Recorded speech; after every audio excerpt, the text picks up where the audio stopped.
It's Joe Urbanski here, still bald, the COO and org culture strategist with the Total Solutions Group, coming at you with a kind of a mini webinar on rethinking, rebuilding, and reinforcing culture. I want to make sure that we kind of recap and overview everything. If you want to share this with some other folks on your mission squad to make sure that you do rethink, rebuild, and reinforce culture, you have enough to go with. So we started this idea, culture is at the center of everything that you do in how you lead and execute both day to day for the long term. It impacts every single thing that you do, everywhere. And then the big question started. Just call me the question guy, right? All I do was ask questions because questions are the answer. So do you know what your culture is, how it was formed, who's influencing it, and if it's driving your business forward or holding you back? You need to know the answer to these questions. And if you don't, you need to ask these questions. Who do I ask? Anybody. Ask your new recruits who just came in what the culture is. They'll tell you what they've experienced so far. Ask the folks who are retiring. Ask the folks who are quitting when you go through that exit interview process. Tell us about our culture, what worked, what didn't work. We need to know the answers to these questions. This whole session is rethinking and then rebuilding, reinforcing. But we got to think, change the way we think about culture, right? More questions. How often are you thinking and talking about your culture, building and connecting to your culture, and then most importantly, evaluating and reinforcing your culture? The answer needs to be what? All the time in everyday conversations as a part of everything that we do. Part of the culture here at TSG is we talk about our standards on a regular basis. They are ingrained into our culture and our conversations. If we are not talking about the words relevant and compelling and asking those questions about the projects we're doing, the people that we're working with, client work, if we're not talking about what's relevant and what's compelling, I'm probably not at work that day. So it needs to be all the time. Just like cultural development is like taking a shower. If you only do it once, you're going to stink. So please take more than one shower this year. And please talk about your culture and work on your culture and work on your organization more than one time this year. You can work on it when you talk about your job descriptions.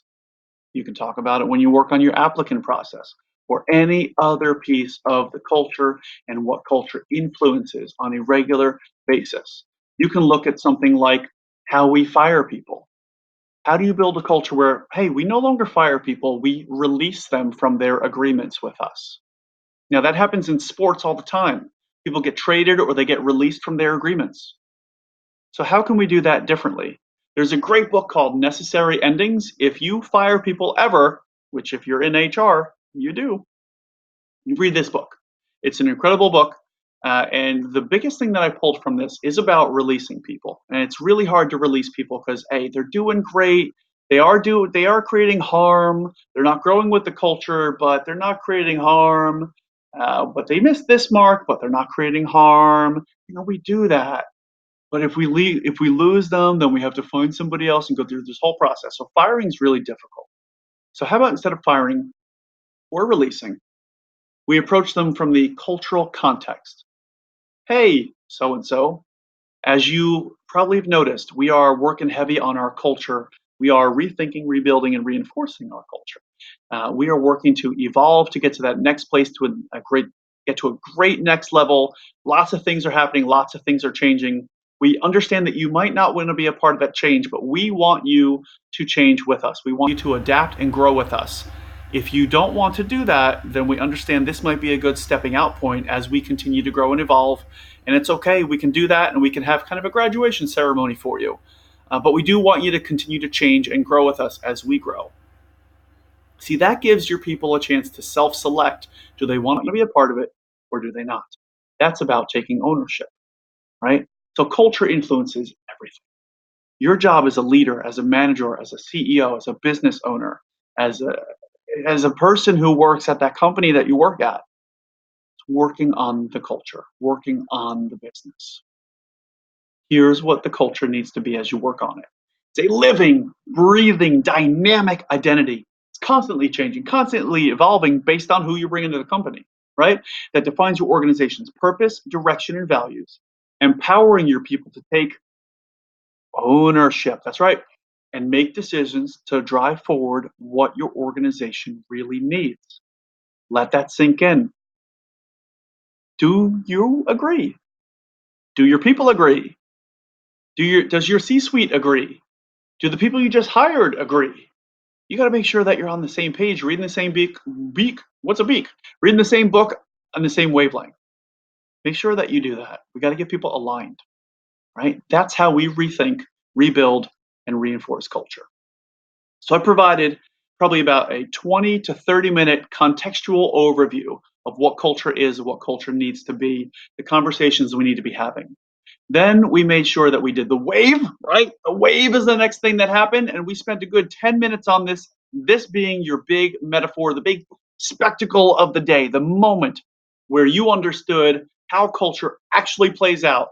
Because there's going to be some people who know what the wave is, they know the culture, but they don't do anything about it. Or like, and I forgive me, I don't know your name, but I gave you a high five. There was one person in the room who went, woo, all the way up, all the way down, right? One person did it. Where were the rest of you if you knew that's what was supposed to be done?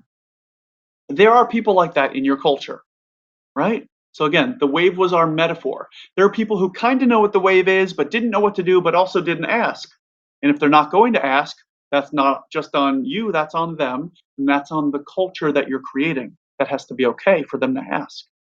Then there's people who have no idea what the culture is. They have no idea what the wave is, but they went along with it anyway. And they were like, I guess we're doing this. Those are not the kind of people you want in your organization. So you have to set up the culture correctly so that you can get them inspired, you can get them empowered and prepared to do this thing that you call culture, right? This is about knowing where to tap. Remember the story of the ship out at sea, problem in the engine room? Fixed it for $10,000. How do we fix it? Well, for tapping the red valve, that was $50. But for knowing where to tap, $9,950. You need to know what's your red valve.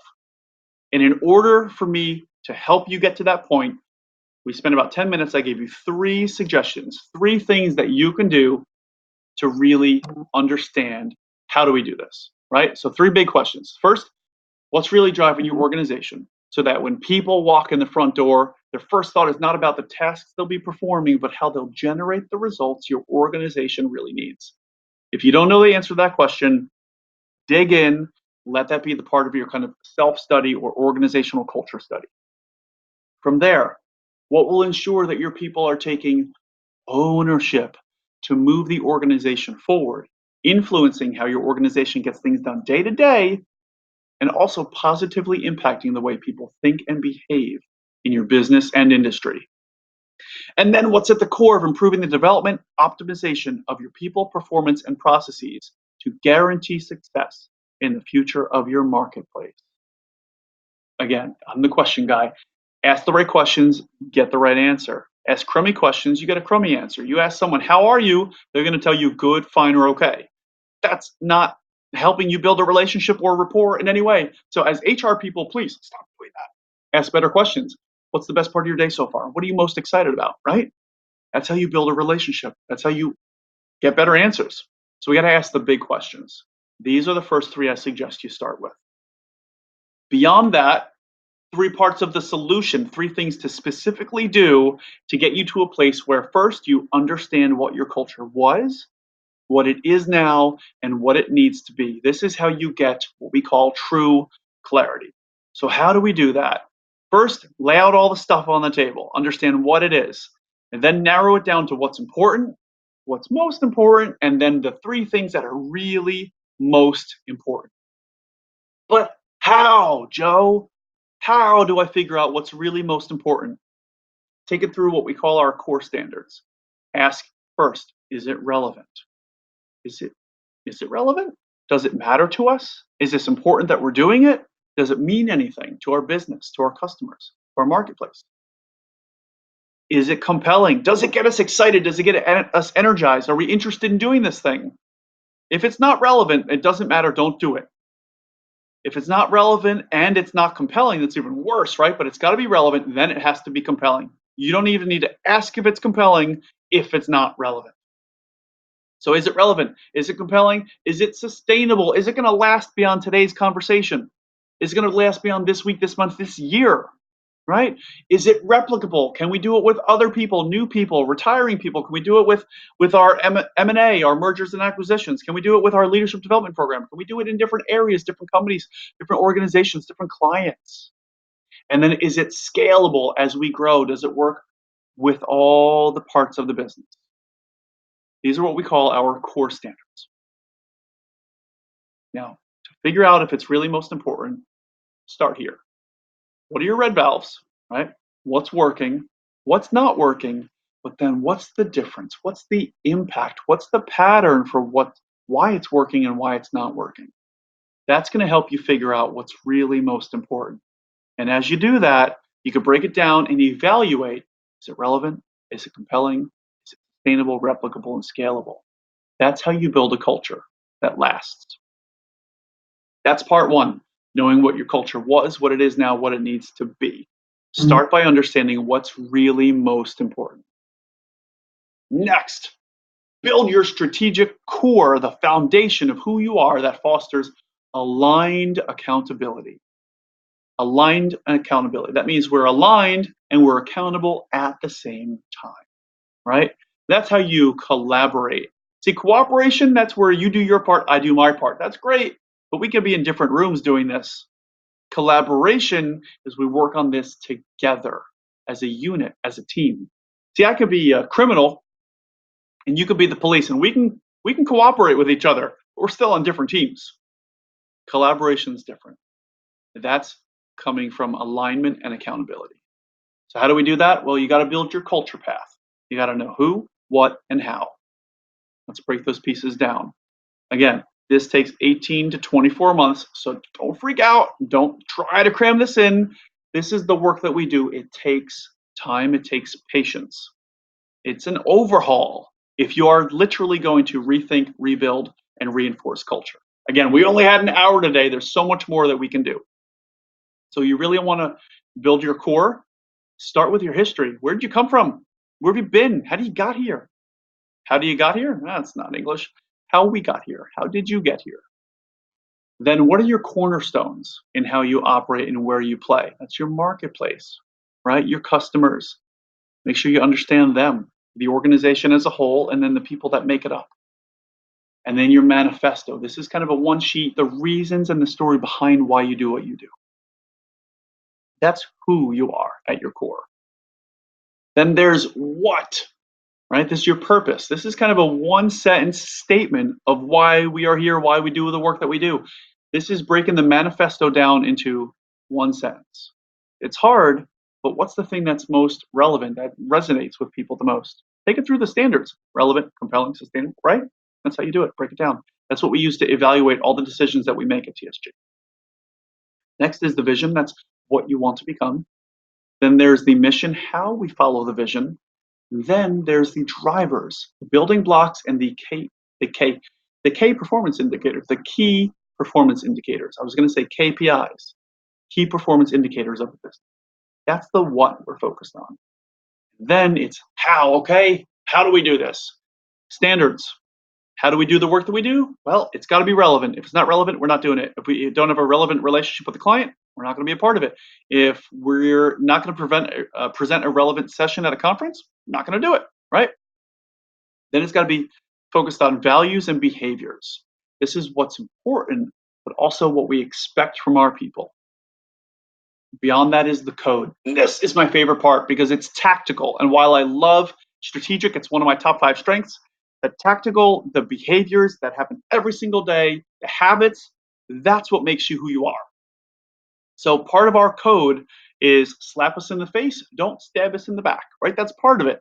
That's how we operate on a regular basis. Another part of it is, and this is my favorite part of our code, is text to chat. Whether you're in the office with your colleagues or not, we'll send a text, send a message, send an IM. Hey, are you available for 5 minutes? I want to talk about this. I don't need to pop over to your office to bug you or interrupt you. I'm going to ask if I can interrupt you. That's different. And I can say, yes, I'm available now, and I'm probably going to need more than 5 minutes. I know that. I've come to expect that. Or I'm not available now, but here are 3 times I'm available later today. Or today doesn't work for me. That's the kind of thing, right? So you gotta find out what's your code. What's the code of how you operate and connect? And then document it. Document everything.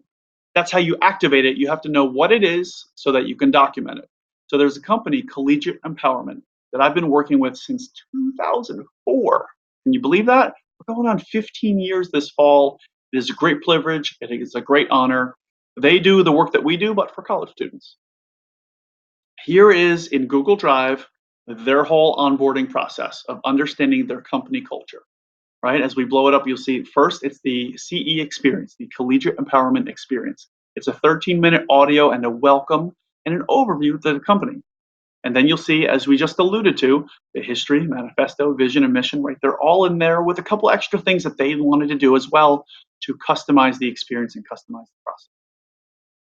Then we made them pretty, right? We made them one-page documents that we can easily reinforce. And during each meeting, each event, one of these documents gets pulled out, gets passed around, or gets put up on a screen, and we read it and we ask what resonates with you, what holds true, what really speaks out to you, what matters to you this day, this week, this month, right? And we focus and reinforce it. First you rethink, then you rebuild, then you reinforce. So it's just like riding a bike. But again, don't fret. It takes 18 to 24 months to do all these pieces of the process. It's a big process. That's why we do the work that we do. That's why we are who we are. You do your job, we'll do our job. We'll collaborate together. All right. Lastly, the third part of the solution was activating with the right focus, frequency, and follow through. So once you figure out what your culture was, what it is, what it needs to be, right, and you have that true clarity to what's really most important, and you can evaluate it. Is it relevant, compelling, sustainable, scale, all that. Then you make sure that you're building kind of this cultural path, this cultural identity of who you are. Now you have to activate it. You have to make sure you have the right focus, frequency, and follow through. To drive your focus, simple question. Where do you, your department, and your organization need to start? To drive your frequency, let's look at the bigger picture and break it down. What do we need to do over the next 90 days to get to the year plan? What do we need to do over the next 30 days to get to the year plan? And what do we need to do now?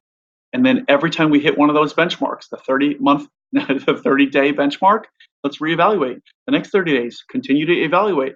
After 90 days, let's look at the whole quarter. Then the next 30 days, the next 30 days, then the next quarter, right? Until we get to the year. How are we doing this well enough? Again, cultural development, like taking a shower. It's like going to the gym. You don't go to the gym, pick up one heavy weight and go, done for the year. That's not how it works. No. And then to drive your follow through, who does what by when? Make sure you know. That's how we drive purposeful execution. All right? So that's wrapping up rethinking, rebuilding, and reinforcing culture, making sure that you use culture as your lens. If I put on red sunglasses, how would I see the world? Everything's red. If I put on green sunglasses, everything would look green. If I put on cracked sunglasses, everything looks a little broken or distorted. How would it look if you put on old sunglasses? The same. They're just old. But you got to use that lens to ask yourself, what does this say about our culture? When it's working, ask this question and reinforce that. When it's not working, ask this question and fix it. What does this say about our culture? And more personally, what does this say about my leadership? Big questions, right? Now, I seem to be doing a lot of question asking. You've got some questions to answer. So get to work and please let me know what comes up. What do you need? What support do you need? Again, it's an 18 to 24 month process, depending on if you're just starting now or maybe you're getting into it and maybe you got 6 months left because you've already got some of those pieces. If you do need support, if you do need a partner, that's who we are. At the Total Solutions Group, we are your partner in driving the results that are, you could have guessed this, really most important, right? We do our best to earn the right to become an extension of your team so that you can do your job and we can do our job. If you think of the worst vendor relationship you've ever had, whether it's a painter for your house, someone to come in and do your floors, someone to operate the vending machines at your workplace, most vendors suck. It's they don't show up on time. They give you an estimate that they change later on. They see the project happening in the beginning and then they don't finish it, or they add things on to the end of it, or they don't communicate with you, or they over communicate. And it's just a hassle working with so many vendors. So as you think of the worst vendor you've ever worked with, we're the opposite.